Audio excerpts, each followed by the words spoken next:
Sì, oggi ho voluto questa riunione operativa convocando gli enti preposti e competenti per affrontare la problematica del Viale delle Dune e della pista ciclabile. Tutti sapete che purtroppo grazie alle mareggiate si è danneggiata parte della pista ciclabile, in parte c'è stato anche un crollo proprio delle strutture.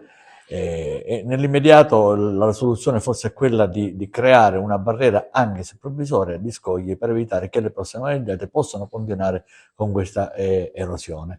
E so che gli enti preposti, l'assessorato regionale, che ringrazio nella figura dell'assessore Savarino, stanno lavorando tantissimo. La burocrazia però a volte purtroppo è lenta e nelle more di un progetto che già è stato redatto, c'è anche il finanziamento, ma capite bene ancora eh, tra virgolette si perde un po' di tempo. L'intenzione di questa amministrazione comunale, proprio con fondi del comune, è quella di tamponare realizzando una scogliera tampone proprio per far sì che poi i lavori futuri potranno realizzarsi. Guarda. Agrigento chiederà lo stato di calamità. No, non è Agrigento che lo chiede, noi abbiamo fatto una relazione grazie anche alla mia protezione civile e ringrazio proprio per l'attività intensa di questi giorni al dottore Sciara.